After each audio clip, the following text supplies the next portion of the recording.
নমস্কার বন্ধুরা, আজকে একটা অন্যরকম রেসিপি নিয়ে এসেছি, পুরো নিরামিষ। তো এই যে লাউগুলো দেখো কেটে নিয়েছি, আর একটু দানা দানা হয়ে গেছিলো, তো দানাগুলো বাদ দিয়ে নিয়েছি। আর কিছুটা আদা থেতো করে নিয়েছি, আর কাঁচা লঙ্কা নিয়েছি, আর একটা টমেটো, সেটাকে পেস্ট করে নিয়েছি দেখো। আর এদিকে ডালটা ভিজানো ছিল, যেটাকে বলে কলাইয়ের ডাল আর কি, বিউলির ডাল যেটা অনেকে বলে। তো সেটা ভিজানো ছিল আগের দিন রাত থেকে। তো সেটাকে মিক্সিতে কয়েকটা কাঁচা লঙ্কা দিয়ে বেটে নিয়েছি। জলটা কিন্তু একদমই দেবে না, মানে যে জলটা দিয়ে ভিজানো ছিল সেটা ধুয়ে নিয়ে ডালটাকে ভালো করে জাস্ট অল্প একটুখানি জল দেবে, ব্যাস ওইটুকুনি দিলেই হবে। আর তার মধ্যে পরিমাণ মতন 1.5 চামচ মতন চিনি দিয়েছি, 1/2 চামচ মতো লবণ, একটু হিঙের গুঁড়ো দিয়েছি, আর একটু কালো জিরে দিয়েছি। দিয়ে ওটাকে ফেটাতে হবে। আর এদিকে একটু কড়াইয়ে তেলটাতে গরম বসাচ্ছি, যাতে তেলটা একটু গরম হলে কী হবে, ডালটা বড়াটা যে করব, ডালের বড়াটা ভালো ভাজা হবে। আর ফেটানোটাও কিন্তু খুব সুন্দর করে ফেটাতে হবে ডালের বড়াটা, যাতে ভালো ফুলকো ফুলকো হয়। এই দেখো, আমি পাশে একটা বাটিতে না জল নিয়েছি, আমি তোমাদেরকে দেখাবো। দেখো, ভালো করে ফাটিয়ে নিচ্ছে আগে, যাতে বড়াটা একদম সফট হবে। আর এই যে সফট যে হবে তার নমুনাটা দেখো, এই দেখো জলের মধ্যে যে বড়াটা যেই দিয়েছি না, জলের মধ্যে ভেসে উঠেছে। তার মানে কি, বড়াটা খুব সুন্দর ফাটানোটা হয়েছে। তো ওইটা দেখানোর পরে এই দেখো, আমি এবার তেলে ছোট ছোট করে বড়াগুলোকে দিয়ে দিচ্ছি, দিয়ে ভেজে নেব। এই দেখো, বড়াগুলোকে একদম লালচে লালচে করে এপিট ওপিট করে ভালো করে ভেজে নিচ্ছি। আর আরেকবারও দেখাবো তোমাদেরকে, যে দুবার করে অল্প অল্প করে ছোট ছোট করে দিয়েছি, তো বেশি বড় করে দিলে ভিতরে কাঁচা থাকবে। তো ছোট ছোট করে দিয়ে বড়াগুলোকে ভেজে নিচ্ছি। আজকে আমার গলাটা একটু ধরে গেছে, হয়তো তোমরা বুঝতে পারবে না, মানে একটু ঠান্ডা লেগেছে ভীষণ, বুঝলে তো। হঠাৎ যা বৃষ্টি হচ্ছে বাইরে, দেখছোই তো, কখন বৃষ্টি হচ্ছে টানা 2-3 দিন, আবার রোদ বেরোচ্ছে, একটু এইরকমই পরিস্থিতি এখন, যার জন্য ঠান্ডাটাও লেগে গেছে। তো এই দেখো, আমার বড়াটা ভাজা হয়ে গেছে। তো এই যে তোমাদের বললাম না, এই দেখো কত সফট, দেখেছো?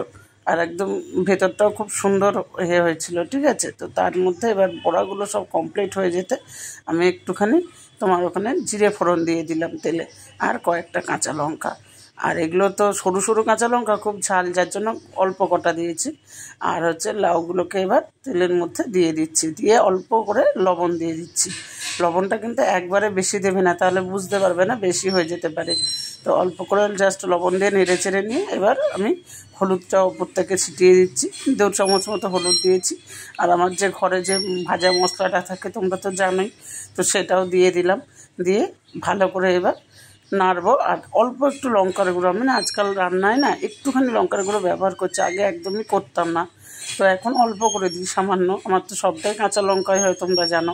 তো এবার দেখো, নেড়ে চেড়ে থালা চাপা দিয়ে দিয়েছিলাম, দিয়ে একটু লাউগুলো ছোট ছোট হয়ে, মানে একটু ভেপে ছোট হয়ে গেছে, ভাপা হয়ে, দিয়ে ওই যে মশলা বাটা ছিল সেইটা দিয়েছি। জল কিন্তু আমি এখনও দিইনি। আর চিনি দিলাম এবার, 2 চামচ মতো চিনি, আর 1.5 চামচ মতন লবণ দিয়েছি। দিয়ে ভালো করে মানে কষিয়ে নিচ্ছি মশলার সঙ্গে লাউটাকে ভালোভাবে। দেখো কষিয়ে নেওয়ার পরে দেখো একদম মানে ড্রাই হয়ে গেছে মশলাটা, মানে তোমার সবজির সঙ্গে লেগে গেছে।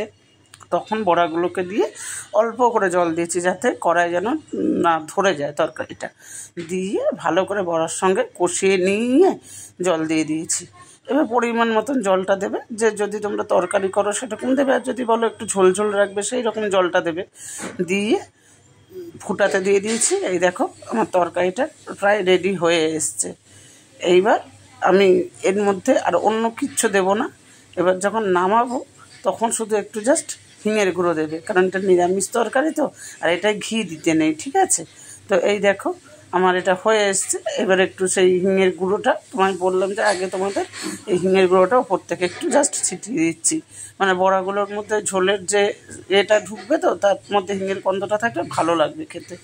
তো এই দেখো, আমার কলাইয়ের ডালের বড়া দিই লাউয়ের ঝোলটা আমার রেডি হয়ে গেছে একদম, পুরো মানে নিরামিষ। এটায় কোনো রকম রসুন, আদা, রসুন, পেঁয়াজ কিছু নেই। এই দেখো, আমার ঝোলটা পুরো রেডি হয়েছে, আর খেতে সত্যি বলছি খুব সুন্দর হয়েছিল। এটা আমি প্রথমবার একদম করেছিলাম, হ্যাঁ, আমি কোনোদিনও এর আগে করিনি, তো যার জন্য তোমাদের সঙ্গে আরও এটা শেয়ার করলাম। তো এই দেখো, এটা মানে খাচ্ছি, খেতেও এত সুন্দর হয়েছিল, আমি বললাম না প্রথমবার করছি।